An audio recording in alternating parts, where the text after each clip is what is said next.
And the Oscar goes to Christopher Nolan Oppenheimer. 3月11日，第96届奥斯卡颁奖典礼在美国洛杉矶好莱坞杜比剧院举行。奥本海默横扫奥斯卡，获得最佳影片、最佳导演、最佳男主角、最佳男配角、最佳原创配乐、最佳摄影、最佳剪辑7项奥斯卡大奖。这也是诺兰人生中的第一座小金人。于导演诺兰而言，这次的奥斯卡获奖不仅是对他过往无数商业成功的肯定，更是对他长久以来对艺术追求的巅峰认可。过往，诺兰通过《记忆碎片》《盗梦空间》和《敦刻尔克》等多次冲击奥斯卡，但遗憾的是，总与大奖擦肩而过。在多次提名却未能获奖的挫折后，今年54岁的诺兰终于凭借《奥本海默》这部电影站在了奥斯卡的领奖台上。这一刻的荣耀，无疑是他电影生涯中的高光时刻。而奥本海默的成功离不开影片背后的原著传记。美国的普罗米修斯·J. 罗伯特·奥本海默的胜利与悲剧，以下简称《奥本海默传》，作者为马丁·舍文和凯伯德。在奥本海默电影的拍摄过程中，诺兰深受原著启发，他曾向凯伯德表示了深深的敬意和感谢。正是有了这样一部优秀的原著作为支撑，才有了奥本海默电影的辉煌成功。凯伯德还是奥本海默的编剧。在第96届奥斯卡颁奖典礼前夕，每日经济新闻记者独家专访凯伯德：“你如何看待改编成电影的《奥本海默》 ？Great movie, and it's a very complicated 3-hour movie. It's a difficult movie, but it's so interesting that I think people find this is astonishing. You know, many of these teenagers or young people, until the movie came out, had never heard of Oppenheimer.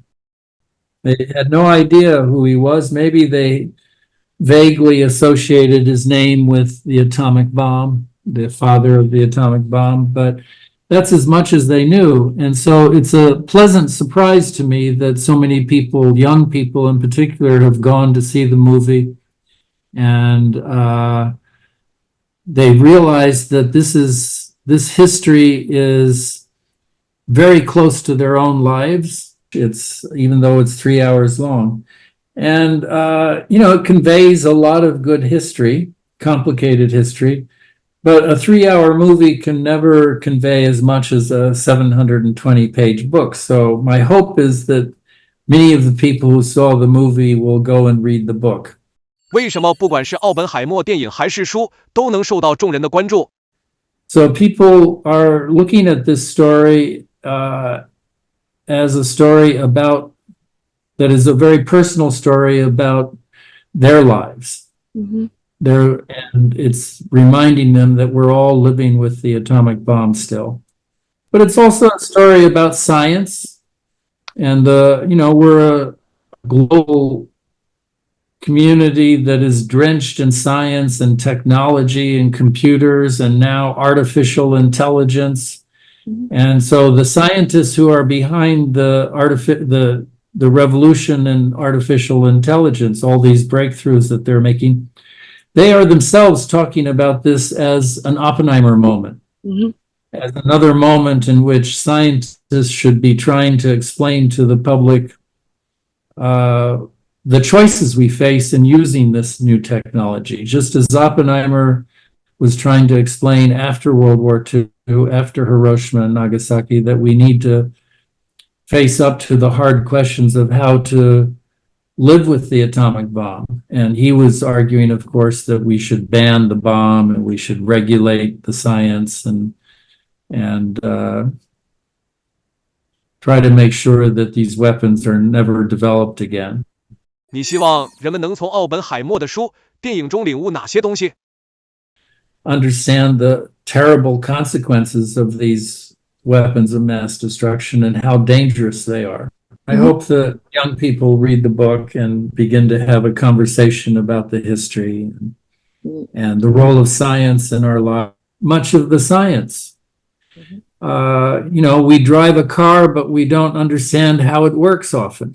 We need scientists to explain more to us. We need scientists to act as public intellectuals, just to explain the choices we face. 我们现在面临的是一个怎样的奥本海默时刻？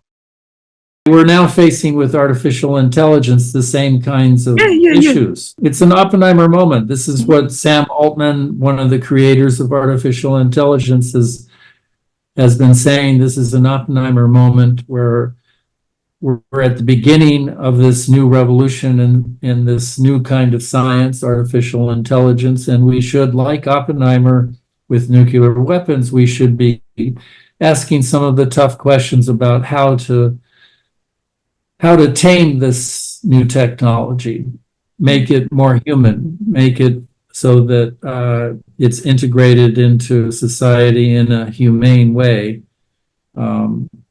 So, for instance, I think this means we need to come up with rules and regulations about privacy.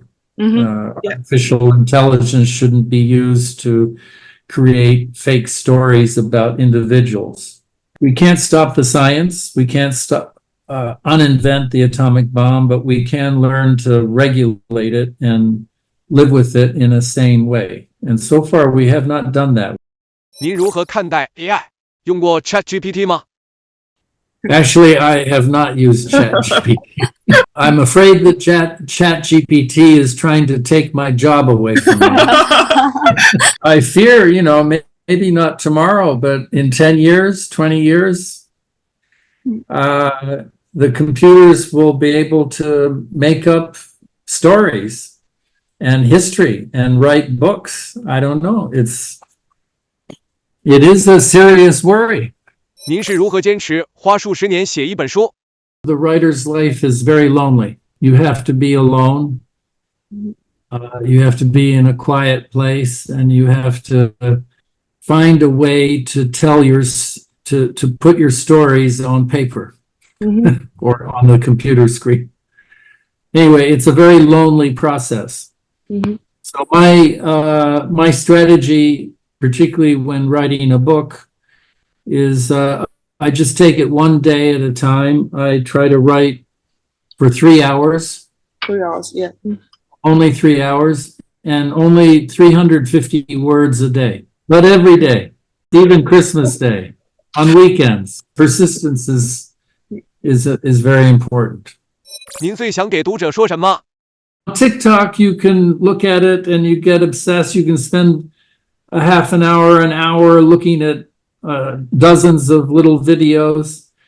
But picking up a book and spending an hour or two, that's considered to be hard work. Now, I think, when I was growing up, when I was in my 20s, we had television, but we didn't have the internet. We had no videos. Reading a book was cheap entertainment. But now there's so much competition, all these screens, our iPhones, our computer screens, the social media, TikTok, daily time to pick up a book. It's much easier to look at TikTok, right? So this is a terrible thing because you don't get much information.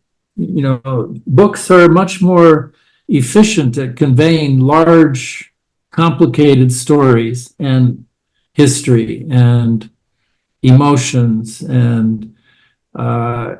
but it takes time to sit down, and you have to, just as the author has to be alone to write, the reader has to be alone to read.